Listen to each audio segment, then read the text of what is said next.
Freakonomics Radio is sponsored by Hotels.com. Hotels.com gives you access to hundreds of thousands of hotels worldwide. And when you join for free, you can save up to 20% instantly with member prices. Plus, every stay earns rewards. So when you book one trip, you're already lowering the cost of the next one. Hotels.com is simple, rewarding, and designed to help you get more out of every stay. Sign up for free and book today. Hotels.com. It's all in the name. Freakonomics Radio is sponsored by Amica. You know what they say, if you want to go fast, go alone. If you want to go far, go together. So go with Amica and get coverage from a mutual insurer that's built for their customers, one that looks after what's important to you together. Auto, home, life, and more, coverage that fits your unique needs. Amica helps you protect what matters most. Visit amica.com and get a quote today.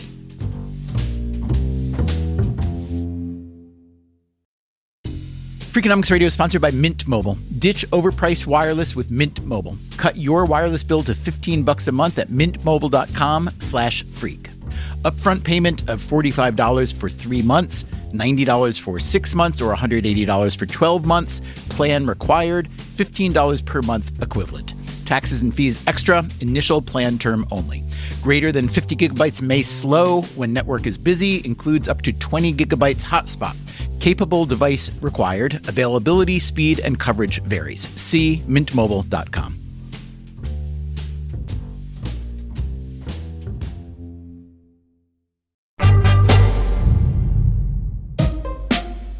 Hey there, it's Stephen Dubner. In the U.S., where Freakonomics Radio is based, we are approaching a special day. Millions of people in the U.S. are getting ready to file income tax returns, but the thought of doing it can be daunting. If only there were a way to make tax paying a bit more enjoyable, perhaps even meaningful.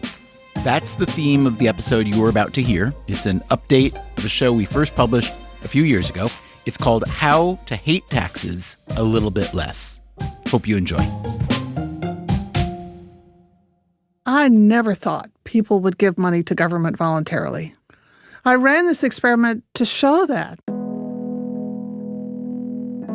Catherine Eckel is an economist at Texas A&M University.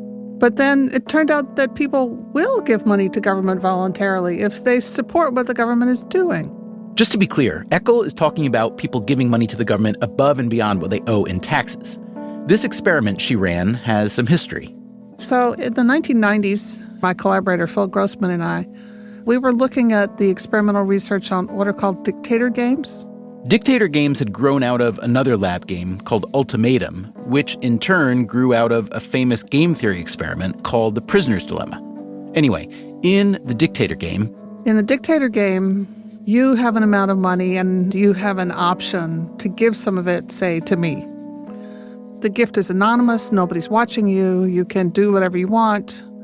And economic theory would predict that you would just keep it. But in fact, people give money away. They don't give a lot away, but they give some away. You can see why economists would love an experiment like this. It seemed to quantify the sort of preferences that were hard to measure in the real world, especially before the current digital era. Today, you can measure preferences just by seeing what people click on or don't. As Eckel told us, the dictator game seemed to show that people are generally altruistic, at least a little bit. So she decided to push harder on the altruism idea. Altruism goes up when there's more of a reason to give the money away. We substituted a charitable organization for the anonymous person down the hall. In our first paper, it was the American Red Cross. And we found just a huge increase in giving to the American Red Cross as compared with an anonymous person down the hall. That makes sense, doesn't it? The anonymous person, you don't know if they even need your money, but the Red Cross, they specialize in disaster relief, so they'll probably use the money to help people who really need it. Now, we should say that a lot of early dictator game research has been challenged. The economist John List has argued that rather than measuring altruism, it was more likely measuring how the participants in these experiments, who were often college undergrads, were responding to the scrutiny of the professor who's running the experiment. We wrote about this in our book Super Freakonomics in a chapter called Unbelievable Stories About Apathy and Altruism. So, Catherine Eckel. So My co-author and I were interested in trying to figure out if what people were doing was really altruism. So in our experiment, people came in and they either earned or were given an amount of money. We call it their endowment. And then they had the option to give some of it to this charitable organization.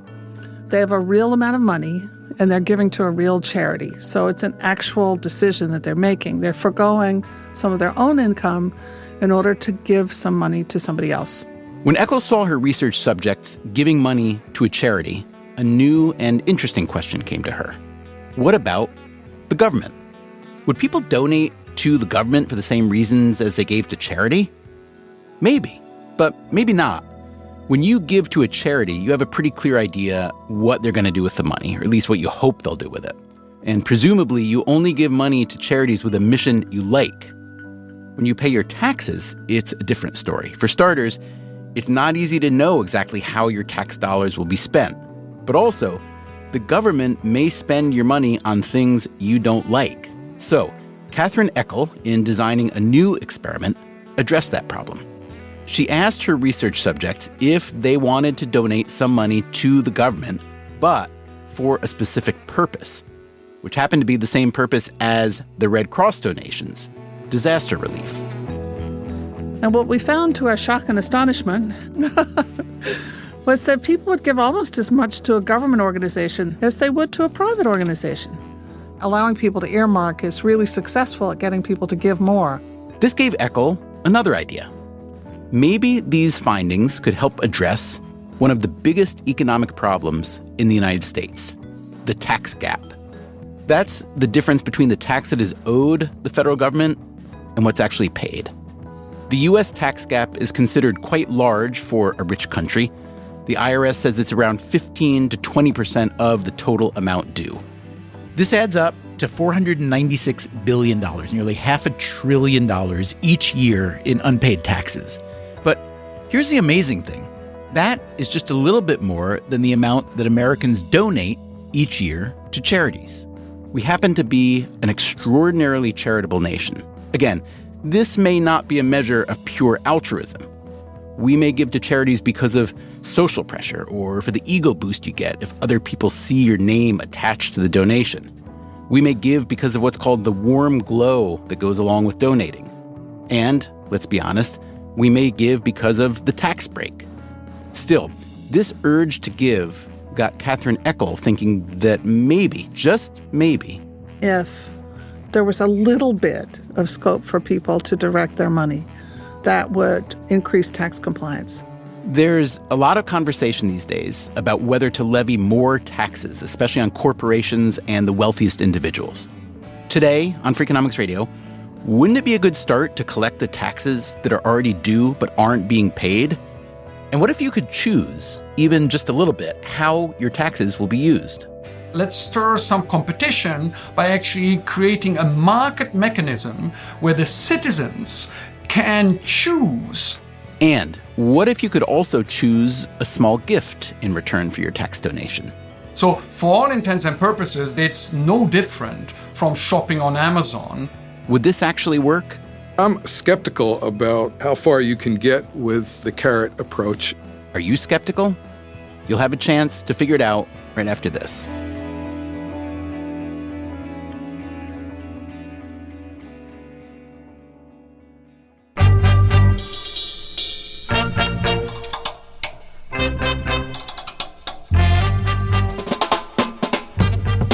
This is Freakonomics Radio, the podcast that explores the hidden side of everything, with your host, Stephen Dubner.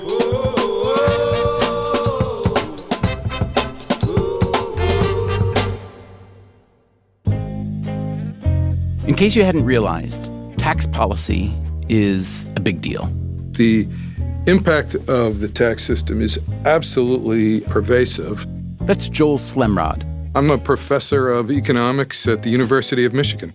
Slemrod has been at it for a while, and he knows quite a bit about taxes. Yes, 95% of my papers have the word tax in some form or another. And why such a devout interest in tax policy? It touches on just about everything. It affects decisions that people don't think of as economic.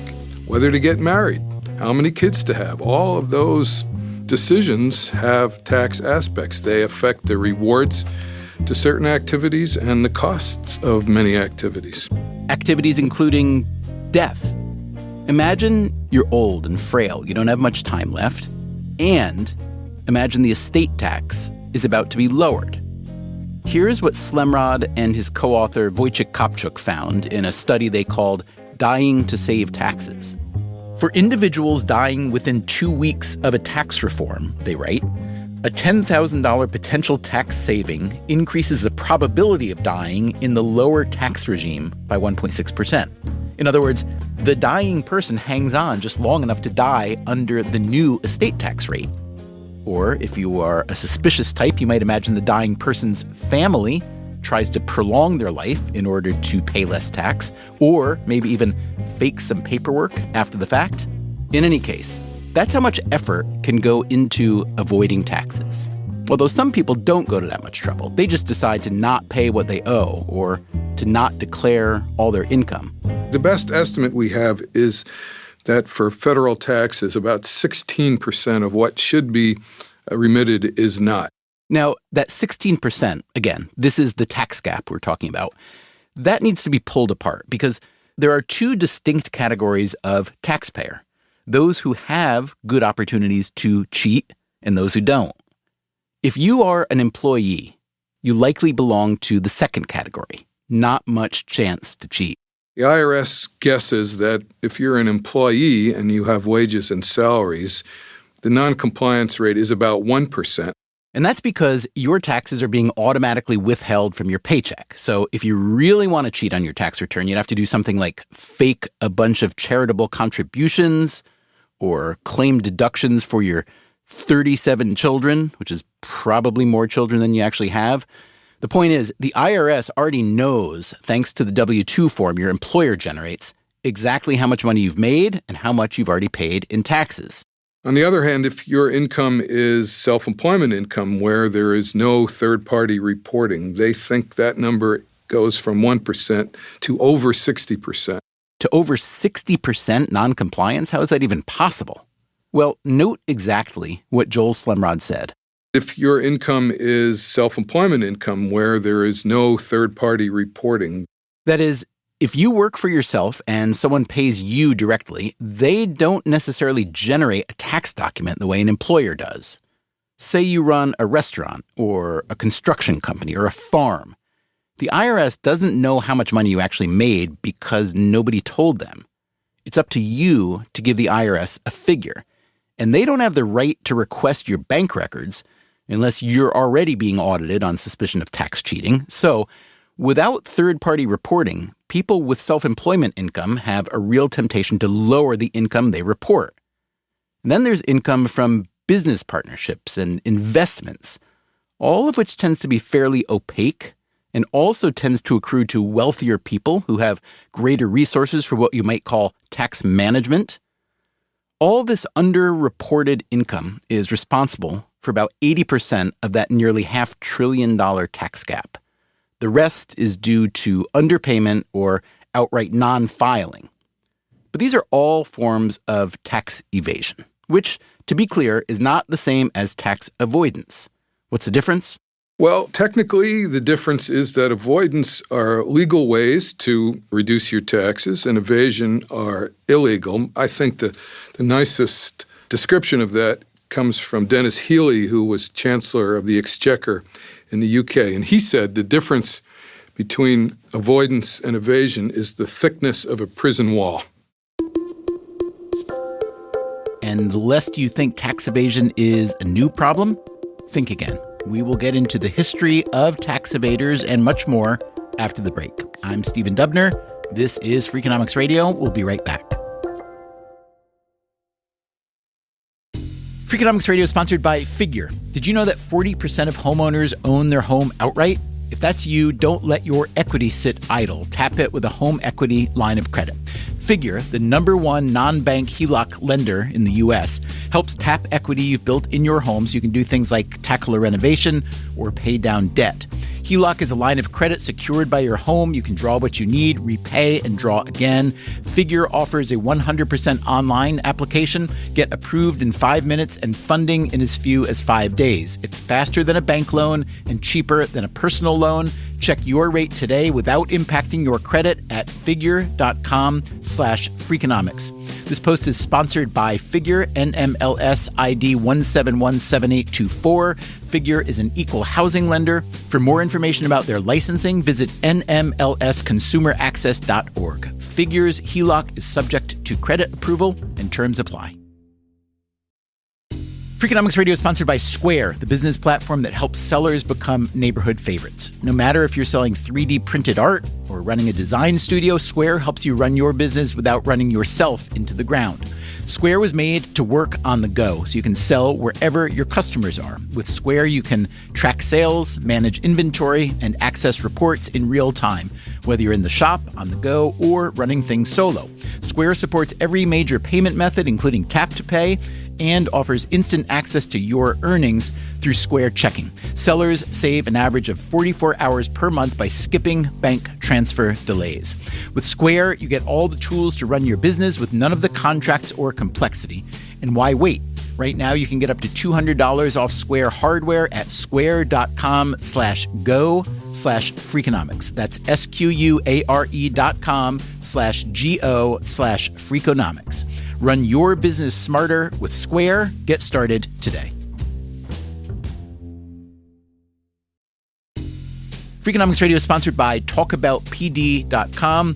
Let's talk about Peyronie's disease, or PD. It's not widely talked about, and some men may feel reluctant to bring it up, but it's more common than you would think. PD can happen when scar tissue builds up under the skin of the penis, causing a curve with a bump during an erection that for some men may lead to pain during intimacy and impact mental health.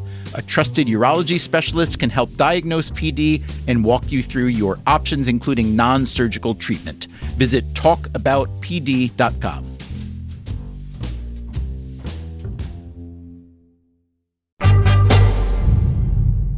If you look back in recorded history, some of the earliest things we know about societies have to do with tax payments and tax evasion. That, again, is the University of Michigan economist and tax expert Joel Slemrod. For millennia, taxation has been perhaps the most powerful tool, some might say weapon, that a government or crown can wield. Countless rebellions and revolutions were driven by tax issues, our own revolution included, at least to some degree. In 1774, Alexander Hamilton warned his fellow colonists that if Britain's appetite for taxation were left unchecked, all the Americans' tables and chairs and knives and forks and everything else would be taxed, along with every child and every kiss your daughter received from their sweethearts. The earliest records of tax avoidance go back to the 7th century BCE in Egypt, where aging patriarchs would transfer property to family members to avoid inheritance taxes. Avoidance and evasion have continued pretty much unabated ever since. In 17th century England, for instance, they wanted to have a tax on real estate that was higher the more grand your residence, but it wasn't easy to get a sense of the value of a residence. So what could you easily observe that would be an indicator of how fabulous your residence was? Well, first they tried fireplaces. The problem is that you have to have somebody go inside. What is correlated with the grandness of your home for which you don't have to go inside? Windows. So for centuries, there was a tax based on how many windows a house in England had. How did the glaziers and glassmakers respond to the window tax? There was some extra business because, as always, when there is a tax, the creative juices of avoidance and evasion get rolling. So what you can still observe to this day in England is how older houses where it's clear there was once a window and then it was bricked up to reduce window tax. We also know there were cases where windows would be installed that would allow light to come into two different rooms. So the glaziers had some business there. I'm curious about where an action like that would fall on the line between avoidance and evasion. Yeah, I would call that avoidance, except if I got word that the tax inspector was coming by and I bricked up my window the week before, and then after the inspector passed, I unbricked it. That one maybe sounds like evasion. Another odd tax that's been levied throughout history is the bachelor tax. Since, as everybody knows, unmarried men cause nothing but trouble, which must be paid for, this tax also led to some novel workarounds. In at least one country that had a bachelor tax, there was an exception that if you could prove that you had asked a woman to marry you and she had refused, then you were exempt from the tax.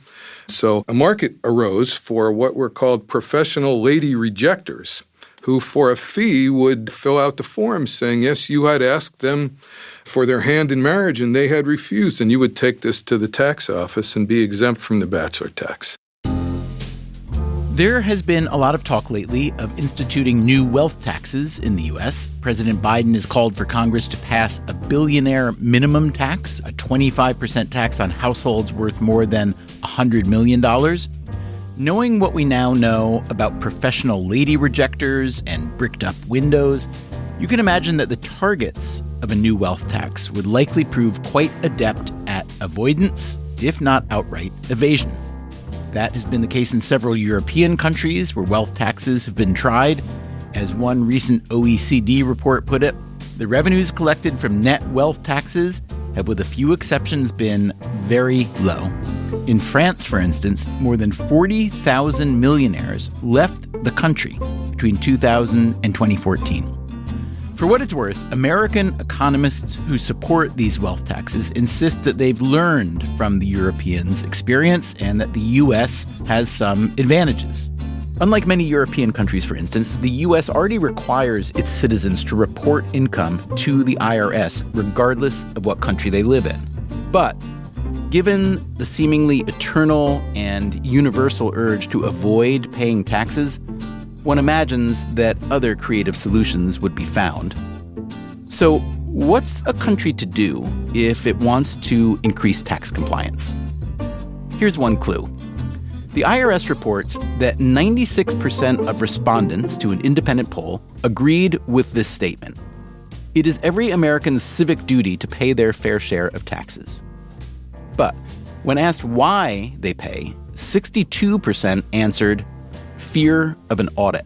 One thing we've learned is that any kind of correspondence tends to increase tax compliance, maybe because taxpayers just get a correspondence say, oh my gosh, the I.R.S. knows I exist, and they didn't realize that before.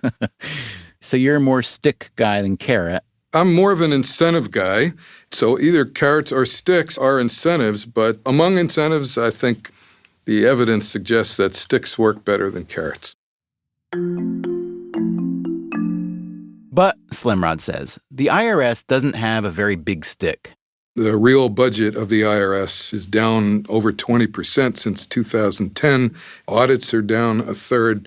The Inflation Reduction Act, which passed last summer, gave the I.R.S. nearly $80 billion over the next 10 years to supplement its budget. And that funding might pay for itself, since an audit can return as much as $4,500 per hour of I.R.S. labor. And if you are caught, generally what happens is that then you have to pay them, and a little bit more. That, again, is Catherine Eckel. So there's not a huge penalty associated with failing to pay your taxes. I mean, on one hand, the gospel is that everybody hates taxes. And that is Kate Lamberton of the University of Pennsylvania's Wharton School of Business. But on the other hand, I saw this data from the World Values Survey that said, we really feel like we should pay them. It's a really small percentage of people who say it's okay to cheat on your taxes. So as much as we hate them, we tend to comply. Lamberton is a marketing professor. Which means I study consumer behavior, which is basically the psychology behind the way that people make decisions with money. While it is true that many people pay taxes because they're afraid of getting caught if they don't, Lamberton points to another, more encouraging reason for compliance. Well, there's been quite a bit of research done on social pressure, right? So if you feel like everybody else is paying, then you feel like you probably should as well. Trust in government certainly has an influence. If you don't trust your government, then what's the point of giving them your money? People could also seek to avoid negative emotions, like they don't want to feel shame. But wouldn't it be nice if people could feel not just not bad about paying taxes, but actually feel good? That's essentially what Catherine Eckel was going for in a follow-up to the experiment she did about disaster relief. In that one, you will recall, people would give almost as much to a government organization as they would to a private organization. But how much of this effect was because people could specify where their money was going, something we can't do when paying taxes? And so we looked around and we found this amazing fund called the Gifts to the United States Fund. We didn't even know it existed before, but it does. It's a real thing. You can write them a check. And then we designed a new experiment that compared people's giving to that fund. In this experiment, she compared what people were willing to give to the fund without knowing how the money would be spent. That's like really voluntary taxation because you have no control over how it's going to be used. Versus the amount people would give if they could earmark their money for a specific purpose. Cancer research, for instance, or affordable housing. So when people know that their money is going to be used for a cause that they support, they're much more willing to part with it than otherwise. How much more? Eckel's study found that they were twice as likely to give to a specific cause than to the general fund, and they donated roughly 2.5 times more. So it would seem that being allowed to allocate your tax dollars might significantly increase compliance. It's an idea Kate Lamberton has also been studying. So none of us likes to be forced to do things, right? I don't have a choice about paying my taxes. And that in itself, even if I feel a civic duty, makes it kind of an unpleasant task. Even people who would feel predisposed feel a certain sense of what's called reactance. So they push back against it. There's another factor that can make paying taxes unpleasant. The other factor is the decoupling. Meaning that paying in your tax money isn't coupled with any sort of tangible benefit the way it is when you buy something for yourself. The benefits are very diffuse. It's kind of like you're seeing something from a more distant vantage point. The benefit looks smaller, the cost looks bigger. One way to change taxpayers' minds, or at least inform them about how their money is being spent, is to make the data accessible. The Obama administration had a website where you could go and put in the amount of tax you paid and see what it was spent on. And those interventions have pretty mixed results because one would argue all they do is address recoupling. All they do is reconnect the payment to the benefit. They don't introduce any ideas about agency. So what we wanted to do was to try to address both of these things with one intervention. Here's the intervention that Lamberton and her colleagues came up with. So we said, what if we don't just give you the pie chart? We let you say how you would like the money to be allocated across that pie chart. And in one study, in a lab study, we could show that tax compliance changes when people have the opportunity to express their opinions about the way their taxes are spent. Again, I want to point out that the subjects of a lab experiment like this aren't necessarily responding the way people in the real world will respond. Nevertheless, the results from Lamberton's study suggest that getting to allocate your own tax dollars, at least to some degree, could increase compliance by up to 15%. If you let people have a voice in the way their tax dollars are spent, they're much more satisfied with paying them. Okay, great. But there is a fly in this ointment. The kind of spending the average taxpayer might like isn't necessarily the spending a government might need to make. It's hard because some categories are inherently more appealing. Perhaps they're more personally relevant to people. For instance, education and medical research and military spending, all of these have obvious concrete constituencies. Whereas paying down the interest on the national debt or funding long-term infrastructure, not so sexy. There are things that are completely non-transparent to most of us. I think that that's a reason why a 10% allocation makes sense. Meaning a taxpayer could specifically allocate just 10% of their total tax bill. There is work going on all the time that taxes pay for that, we notice when it's not done. We don't notice when it's done. And those things do need to be protected and they do require investment. To Lamberton, the idea of allocating a portion of your personal tax bill is worth bringing out of the lab and into the real world. In the U.S., a process called participatory budgeting has been tried by some local governments, and often there's a vigorous debate about the way money should be spent. And there is a little bit of a danger there because then you end up with the people in the room who care the most, and those people likely have pretty strong opinions about what's going on. Lamberton likes to think this could work better on the federal level and without the need for public debates. For starters, there's already a mechanism on the federal tax form. So we have a little box on our tax form that we can check to direct money to the presidential campaign fund, right?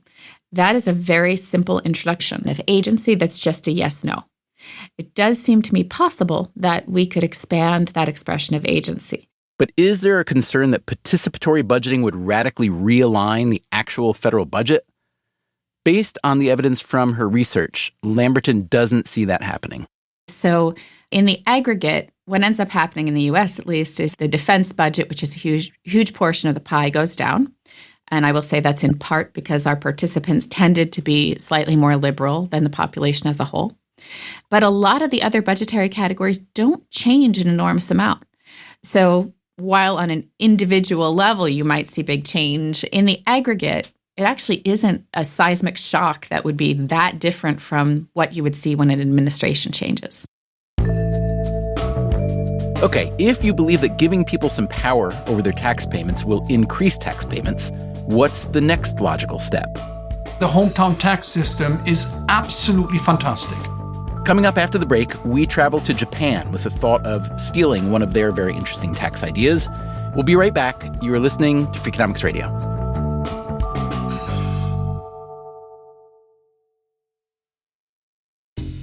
Freakonomics Radio is sponsored by Cash App. When it comes to Bitcoin, you may be surprised to know that it was invented way back in 2008. If you still haven't made the jump to Bitcoin, Cash App makes it easy. When you buy Bitcoin on Cash App, they hold real Bitcoin for you, one-to-one, and you can withdraw it anytime. It works more like real money and less like something locked in an account.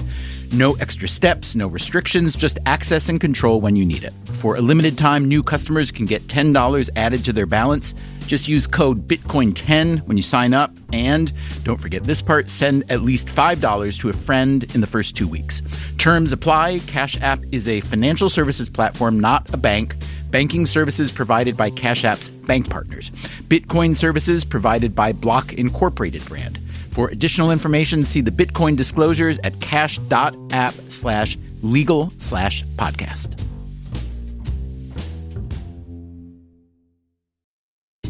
Freakonomics Radio is sponsored by Southern New Hampshire University. The best investments are the ones you make in yourself, and no one knows that better than Southern New Hampshire University.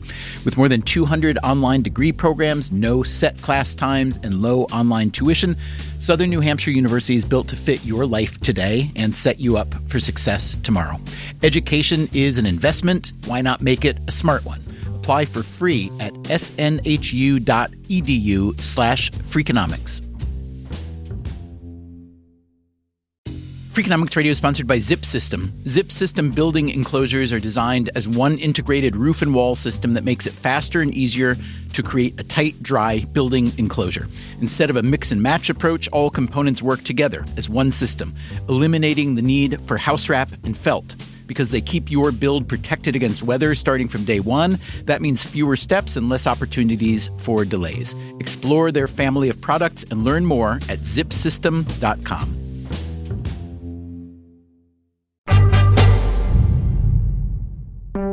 Hello, moshi moshi. That is Jesper Kohl. He's an economist by training, originally from Dusseldorf, Germany. I have been stuck in Tokyo for the last 35 years.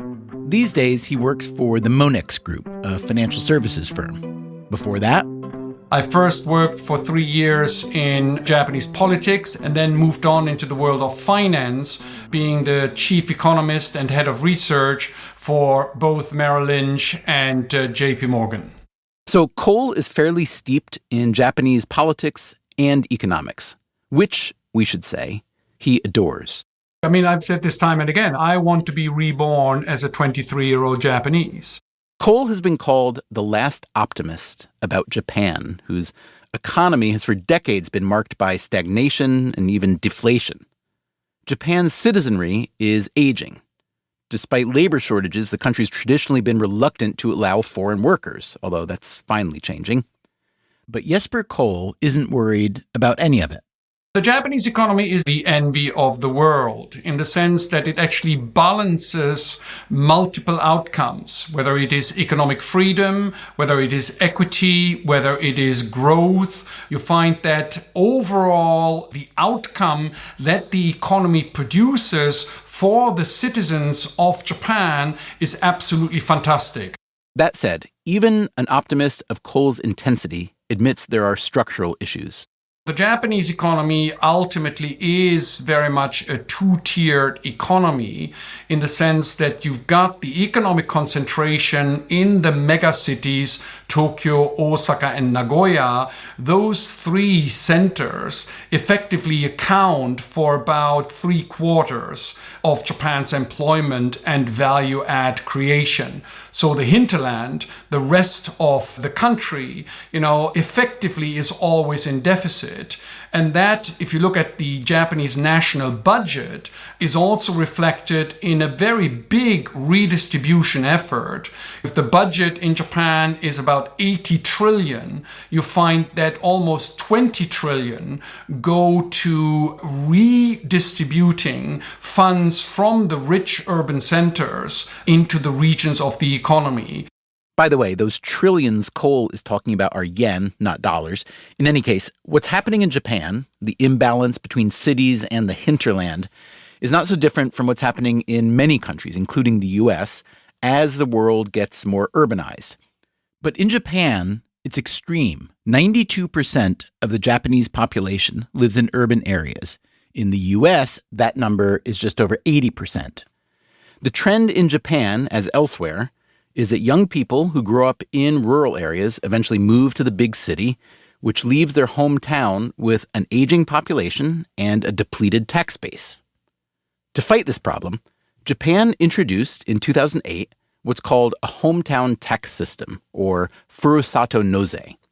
It allowed people to make donations to their hometowns, which after the first 2,000 yen, or roughly $15, can then be deducted from their personal taxes. But here's the thing. The donation, despite the name, didn't actually have to be to your own hometown. You could direct the money to any region. Nor did you even have to be from a rural area to take advantage of the hometown tax. And here's maybe the most Japanese thing about the hometown tax. When you made a donation to a particular region, they would send you something nice in return. It was brilliant in the conception, in the sense that there was a strong realization that, yes, the bureaucrats at the central government are doing a perfectly fine job of redistributing from the urban centers into the regions, but let's stir some competition by actually creating a market mechanism where the citizens can choose which regional products they want to buy and create an incentive by making those products tax deductible from their national tax, thereby creating competition amongst the different villages, amongst the different regions, and creating entrepreneurial spirit in the sense that entrepreneurs are now actively marketing their products. My understanding was that when you were filing your taxes, you could direct a portion of your local payment to anywhere else. And in exchange for that, quote, donation or direction, that those local towns or prefectures would then send me some kind of gift, some kind of thank you. It was never a gift. It was never a gift. It was very conscious policy. There's whole catalogs of the goods that I want to buy. So it's not as though I get a random gift. I know perfectly well that the only thing from Nagano I'm interested in is this local brewer who has this excellent micro beer. It's no different from shopping on Amazon. You've got by different prefecture, by different villages, you've got the list of the approved products. And this is effectively what I buy with my donation. Most of the products are food or beverages, local delicacies, specialty seafood, microbrews. Elsewhere, a handmade sword by a master swordsmith, available for a tax donation of around $45,000 US. One town known for its seafood attracted $116 million in directed donations, the most of any municipal government. In 2021, hometown tax donations in Japan totaled more than $6 billion US. Jesper Kohl notes that one criticism of the program is that it disproportionately benefits higher income households, since the maximum tax donation is in part a function of your income. But it's also worth noting that charitable giving in Japan is not nearly as prominent as it is in the United States. No, you make a very, very important point. Tax-deductible donations for charity are very, very difficult to do. To set up a foundation, to set up a non-profit that actually is eligible for tax deduction sometimes takes 5 to 6 years, even if you've got support from the highest levels. So effectively, the hometown tax system is the most direct and most frequently used part of tax deductibility that is actually available. Is it made so difficult as a means of fraud prevention, or is there another reason? Correct. It is made very difficult for fraud prevention. Contrary to the American perception, Japanese are extremely entrepreneurial.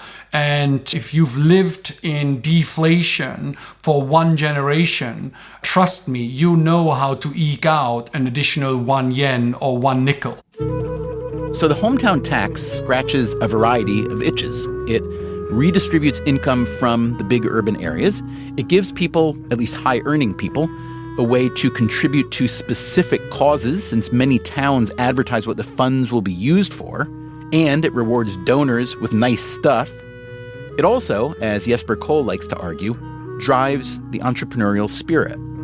It has actually created competitions with the different regions, whether it's Nagano, whether it's Hokkaido, whether it's Okinawa, now competing to offer their products to the customers. This is not about building bridges to nowhere, which is what sometimes the Japanese central government construction ministry likes to do, but it's actually creating genuine private sector entrepreneurship. If you're in a local village and you're a microbrewer, trust me, the scheme is incredibly important. You could also imagine the hometown tax nudging people toward higher tax compliance. At least that's the hope. For one thing, you have to actually file a tax return in order to get the deduction. In any case, not everyone is as bullish on the hometown tax idea as Jesper Kohl. Other economists offer a number of criticisms. A lot of time and money is devoted to marketing a region's products to the big city taxpayer. A 2020 research paper found that competition between municipalities to offer increasingly valuable gifts reduces net revenue by about 7.5%. The system can also result in a wildly uneven redistribution of funds. For instance, the town famous for its seafood that took in $116 million, it only has about 20,000 people. And of course, all that tax money flowing to the hinterlands means that Japan's big cities, which continue to grow, are losing revenue. I asked Jesper Kohl if there had been other unintended consequences. It's very interesting. So unintended consequences are that the local governments have begun to cheat, which is to say that, the local government will throw in an extra gift. In one case, the mayor offered for you to sit in the seat of the mayor's office for 1 day. There was one famous case where one of the villages would throw in for free a handmade piano. So the local politicians said, this is great. We can actually boost our local revenue base by attracting more money from the people living in Tokyo or in Osaka. And as a result of that, they started to abuse the system. In response, the government has tweaked the regulations about the types and value of gifts that can be marketed. Some prefectures used to offer Amazon gift cards, but they've been banned since they don't spur local production. Also, a cap was placed on the value of a gift. It can be no more than 30% of the tax donation itself. I asked Jesper Kohl, who went to college in the U.S., if he would suggest some version of the hometown tax here. Absolutely.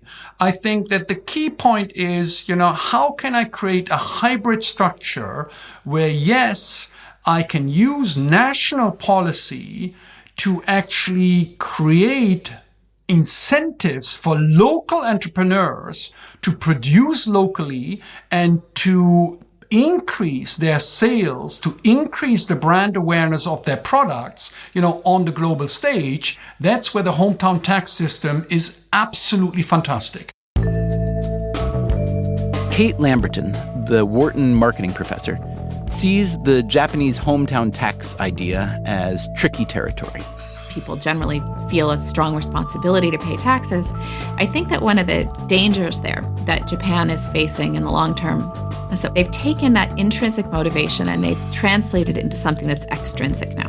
This problem is called motivational crowding out. Consider the idea of paying students to get better grades. Some research shows a short-term improvement, but other research raises concerns that in the long term, you're killing off a kid's natural desire to learn and replacing the potential joy of discovery and mastery with anxiety over test results. The hometown tax data from Japan suggests there is some motivational crowding out. A municipality that rewarded donors with a gift was 6.5 times more likely to get a donation than towns that didn't. So say they do away with this program.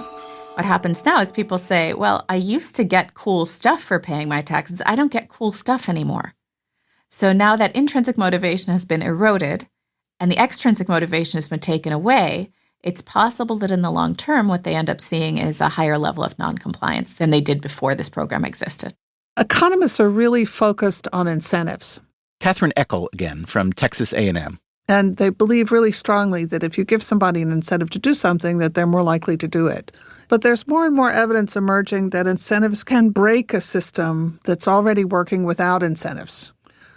So a situation where people trust each other or people engage in reciprocity and help each other out, if you introduce incentives and then you take them back off again, you might have broken the system that's there before. It's highly unlikely we'll ever see anything like Japan's hometown tax in the U.S. But what if, as both Eckel and Lamberton would like to see, the U.S. started offering taxpayers the opportunity to direct a portion of their money to particular departments or agencies? Would we start to see what the Japanese saw? Marketing campaigns and competition to solicit the most donations? And do we really want government agencies campaigning for our money? To the extent that people don't notice what government does, it would not be a bad thing for agencies to say, look, here's what we do. Here's what your life would be like without us. An increased awareness of what government does in our lives could, to me, only be a positive. Lamberton even thinks it might improve the average citizen's relationship with the government. I've talked about some with this idea. They say, well, look, this would work the first time. People think something's going to happen, and then they see that it doesn't. And it would mostly create enormous frustration. And in fact, could have a backlash effect. And I would argue that even that conversation would be helpful. Creating a higher level of civic engagement, to me, that's not a negative. So you introduce agency, you also then introduce accountability and raise people's involvement with the taxpaying process and the federal or state allocation process. Could it raise frustration? Sure. However, I think it's a very valuable conversation.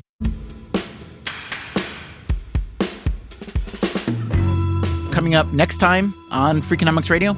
There is a disconnect with what people say they believe, but what they're actually willing to do. There's a lot of talk in the corporate world about ESG and DEI. One company decided to do something a bit different.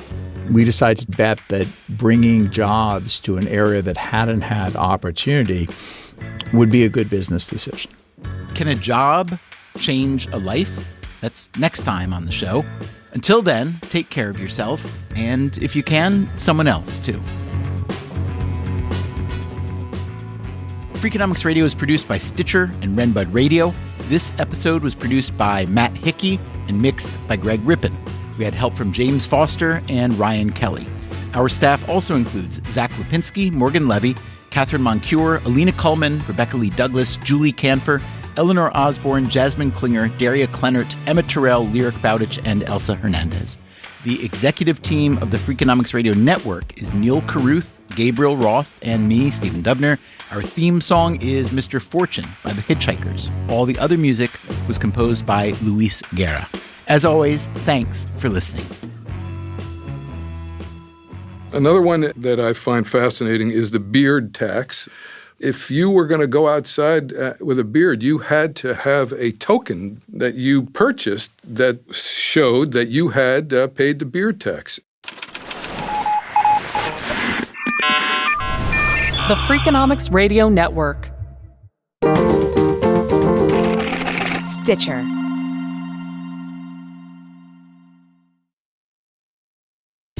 Freakonomics Radio is sponsored by Ozempic. Innovation happens through rethinking what's possible, and when it comes to GLP-1s, Ozempic pill does just that.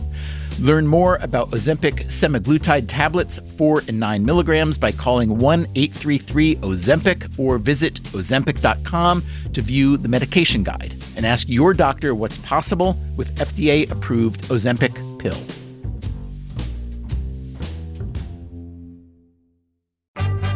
Hey there, I'm Stephen Dubner, host of Freakonomics Radio. If you love the podcasts in the Freakonomics Radio Network, I want to tell you about a way you can get even more from us. To hear our shows without ads and get exclusive access to Freakonomics Radio bonus episodes, please subscribe to SiriusXM Podcasts Plus on Apple Podcasts or sign up at SiriusXM.com/podcasts plus. Start a free trial today.